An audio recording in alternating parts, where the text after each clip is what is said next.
अयोध्या आगमन के बाद राम ने कई वर्षों तक अयोध्या का राजपाट संभाला और इसके बाद गुरु वशिष्ठ व ब्रह्मा ने उनको संसार से मुक्त हो जाने का आदेश दिया। एक घटना के बाद उन्होंने सरयू नदी में जल समाधि ले ली थी।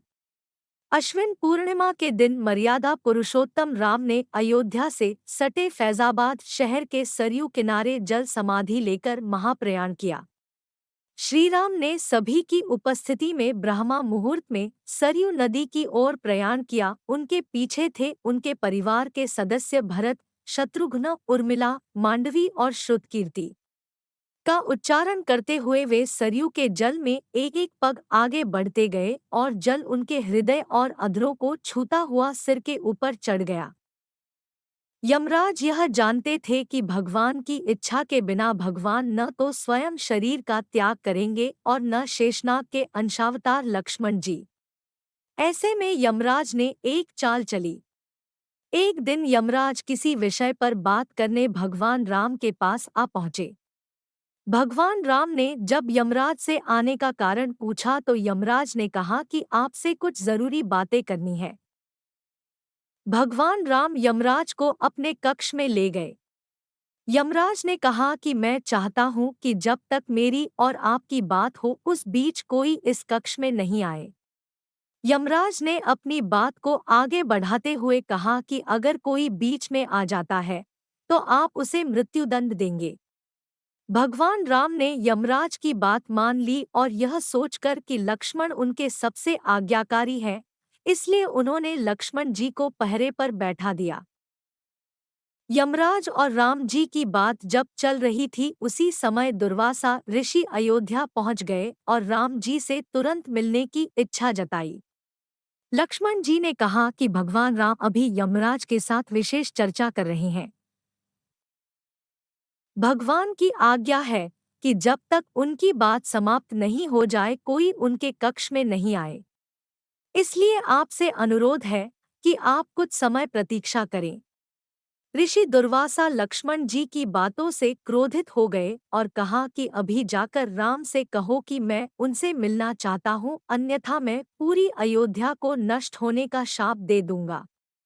लक्ष्मण जी ने सोचा कि उनके प्राणों से अधिक महत्व उनके राज्य और उसकी जनता का है, इसलिए अपने प्राणों का मोह छोड़कर लक्ष्मण जी भगवान राम के कक्ष में चले गए।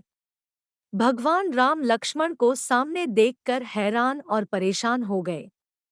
भगवान राम ने लक्ष्मण से पूछा कि यह जानते हुए भी कि इस समय कक्ष में प्रवेश करने वाले को मृत्युदंड दिया जाएगा, तुम मेरे कक्ष में क्यों आए हो? लक्ष्मण जी ने कहा कि दुर्वासा ऋषि आपसे अभी मिलना चाहते हैं। उनके हठ के कारण मुझे अभी कक्ष में आना पड़ा है। राम जी यमराज से अपनी बात पूरी करके जल्दी से ऋषि दुर्वासा से मिलने पहुंचे। यमराज अपनी चाल में सफल हो चुके थे। राम जी से यमराज ने कहा कि आप अपने वचन के अनुसार लक्ष्मण को मृत्युदंड दीजिए। भगवान राम अपने वचन से विवश थे। राम जी सोच में थे कि अपने प्राणों से प्रिय भाई को कैसे मृत्युदंड दिया जाए। राम जी ने अपने गुरु व वशिष्ठ जी से इस विषय में बात की तो गुरु ने बताया कि अपनों का त्याग मृत्युदंड के समान ही होता है, इसलिए आप लक्ष्मण को अपने से दूर कर दीजिए, यह उनके लिए मृत्युदंड के बराबर ही सजा होगी। जब राम जी ने लक्ष्मण को अपने से दूर जाने के लिए कहा तो लक्ष्मण जी ने कहा कि आपसे दूर जाकर तो मैं यूं भी मर जाऊंगा, इसलिए अब मेरे लिए उचित है कि मैं आपके वचन की लाज रखूं। लक्ष्मण जी भगवान राम को प्रणाम करके राजमहल से चल पड़े और सरयू नदी में जाकर जल समाधि ले ली। इस तरह राम और लक्ष्मण दोनों ने अपने अपने वचनों और कर्तव्य का पालन किया। इसलिए कहते रघुकुल रीति सदा चली आई, प्राण जाए पर वचन न जाई। Please like, share, comment and subscribe. Thanks for watching my channel.